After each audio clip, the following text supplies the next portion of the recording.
Hey everybody, welcome to the Rhymes with Stitch channel. I am Katie. Today's going to be a little bit different because I'm going to try and show you, instead of just chat about crafty things, what I'm actually doing. So I thought I'd take 2 seconds to actually see my face before we just focus on the work. So this is what we'll be doing. We're taking this very ratty, tatty, well-loved, amazing baby blanket and fixing it so that it can be used again for many, many years and loved. So I'm gonna try and find a flat space with good light so you can watch me look over it and try and decide how I'm gonna tackle this. Let's get to it. Okay, so here we have the offending blanket. It was used by him for many years. As you can tell, it's quite well loved. But I'm just gonna show you what I'm kind of looking at as I try to figure out my approach, right? So I wanted to see, first of all, what kind of layers are we dealing with? So I don't know, can you see, you have the top, and then inside there is a layer of batting and then like a gauze on the back. And they have stitched all of that with this machine stitch, and then they tied the backing using some acrylic yarn. You can see a couple of them here. They do fade into the blanket quite a bit. So I didn't even realize it was tied at first, although some of them are probably gone. So as you can see, there was no binding initially. It just, I'm assuming, was sewed and kind of turned right side out and then finished. But the entire back is pretty much abandoning ship. And so my initial idea was to take it all apart, stretch out the back, and kind of reattach it with ties. But I started to find, see if I can get a good shot. There's a hole here. So on the other side is a tie, right? And the tie stayed strong, and the back got weaker with time and washes and love and all of that. And so there are a ton of these holes all over the backing. And since it's already so compromised, it just, if this blanket is actually going to get anywhere moving forward, kind of have to leave that off. So I am going to cut away the backing and cut away the ties, and then we'll start adding some new stuff to make it fancy and awesome. Okay, let's get to it. Okay, so I've got some tools here, what I think I'll use. But let's just start with kind of what a little left is holding the back on. Let's get rid of that so we can really see the ties and get those out of the way. So we're just gonna go around. I'm definitely trying not to touch any of the front. I want to keep all of that. But let's just carefully get it going.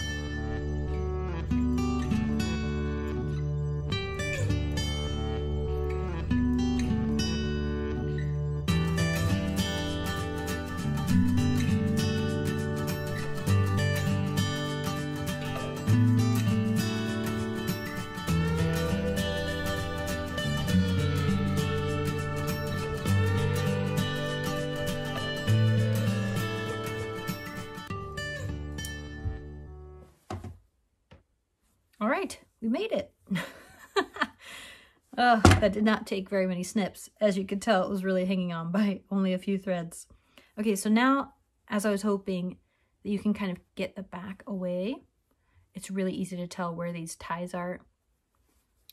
See, on the front, it's almost like you'd have to really hunt them down. But this way, we'll be able to see them really quickly and get them out of there. So let's try and do that.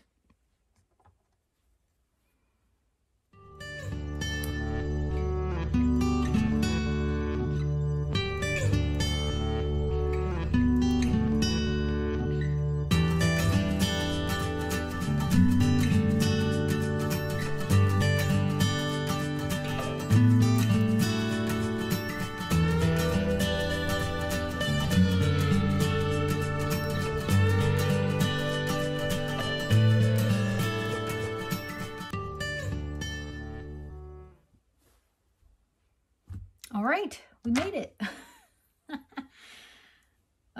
there weren't nearly enough ties to have made that backing hold up over time, but we all do our best. It certainly lasted 30 years, but you can see there's just massive holes in it from those ties pulling. It's not going to work out to use again. I think if you want it to last another 30 years, you know, you can't use something with this many giant holes in it. Ugh, bummer. That's okay. We will save this and maybe use it as scraps in something else, these little bits. And it can remind us of an awesome blanket, right? Ugh, okay. On to part 2. Okay. Now you're all getting a different view of my room. Don't judge my stash. It just seemed easier to face this way. So I have the backing. It is this flannel. Really nice. It's tightly woven. It's super soft. It's gonna hold up so well over time, I think. I didn't want to lose the softness of that backing, which is like butter at this point in its life. So since I can't reuse it, I at least want to keep that feeling. I want to keep the spirit of the blanket the same. So flannel seemed like a good bet. That is what I chose. And then the binding here in peach should bring the front and the back together. We'll see. My yarn did arrive. I'll show you for the new ties. I don't know if I'm going to use all these colors or just the white as the blanket had originally, or just sprinkle in the other colors, or go crazy clown and make them all. I don't know. We'll see as we go. You get to test it with me. I did order one in bulky, and it is very, very huge, thick yarn. So I don't know how that's going to work. The others are all worsted weight, which seemed much more reasonable to pull through many layers of fabric. We'll see if I'm right. Now to cutting. So for binding, I cut the strips about 2.5 inches. And when I join them, I like to join them with like a bias edge so that you don't get it so much bulk across each seam as you kind of fold it over. Makes sewing it together a lot easier. And so after that is done, all we have to do is make some layers and get everything ready to quilt.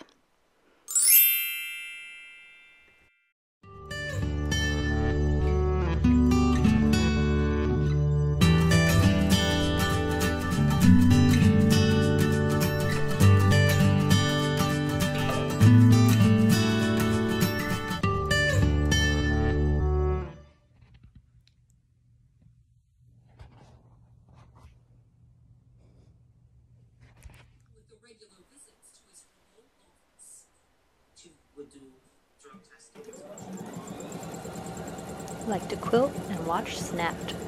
Anyone else with me? It's nice to have something on in the background.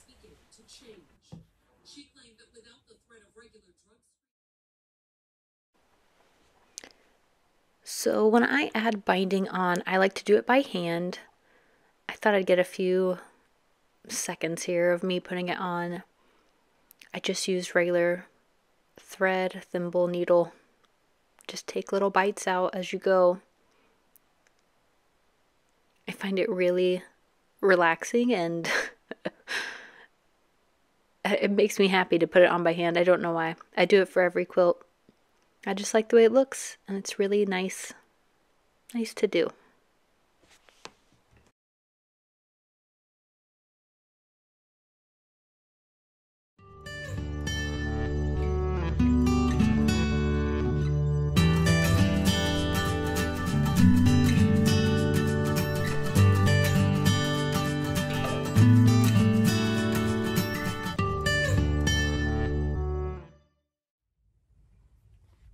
Okay guys, so I've been working on the binding. I'm about halfway done. I thought I'd pause and see how putting these yarn ties is actually going to work. Can I felt them? Do I like the other colors? So that's what we're gonna get down to. Ready, break. So making the ties, it was not technically difficult, although it did get pretty hard on the hands. I enlisted my mom to put in maybe 15 or 20 of them when I went to visit because it really got wearing. I did use those little pads you see there kind of sitting. They help grip the needle. That really helped over time. So if you have those, from other projects, I'd really recommend it. But I just threaded the needle. The smaller the better, so you're not pulling too much through the blanket. I used single ply yarn so that here you can see I'm spreading out all those fibers. And using single ply made that really simple, and the yarn was really fluffy and kind of wanted to be felted. So after you get everything spread apart, you kind of wet your fingers and then rub the fibers together. You want them to kind of start melting together to hold on to each other in a different way. And you can roll them around on the blanket and between your hands, whatever kind of gets them into the shape that you want. I was trying to go for a little puff ball kind of look, a pom-pom on each blanket piece so that it was fun and blended in and just made a really nice secure tie. I love them. Okay, so I've made a few and I tried some of the colors that I got. So here's like the cream, and then I tried that, I think it's called what? Dragonfly green or something like that. There's that one, and then blue. And first thoughts, they're making tiny little balls like I wanted. Super fun. But honestly, I think I prefer the cream. I know it's not going to stand out the same, but I think, as I said, I want to keep the spirit of the original blanket, which had all white ties. It was really just a method of keeping the blanket together, not really supposed to be like a decoration. So I'm trying not to bedazzle this top maybe more than it was initially. So I feel like the cream maybe keeps that better than this, you know what I mean? I don't know. I hope I'm making the right choice. I think I'm gonna go with the cream. It'll be a little more boring, but maybe more classic. Let's say it's classic. Do you guys ever do this to yourself? Like, justify your choice, trying to make the right one? Yeah. See, like, they're very cute. I feel like if I'm looking at the original blanket, this feels more like it was. And they'll still be fun because they're little happy pom-poms on the quilt top, right? I don't know. We're gonna move forward. If I don't like them, I can change them. That's the beauty of doing it myself.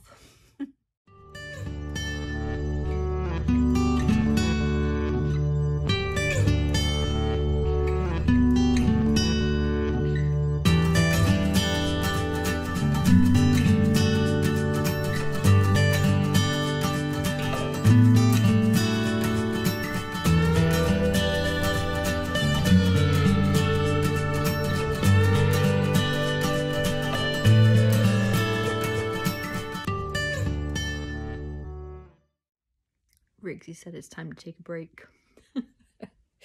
He's so helpful. And so we did it. We took it from that shabby, well-loved, and ready to be remade baby blanket into something that should be hard-wearing and ready for tons and tons of new nap times. I can't wait to give it to him. Thanks so much for watching, and I'll talk to you guys soon. Bye.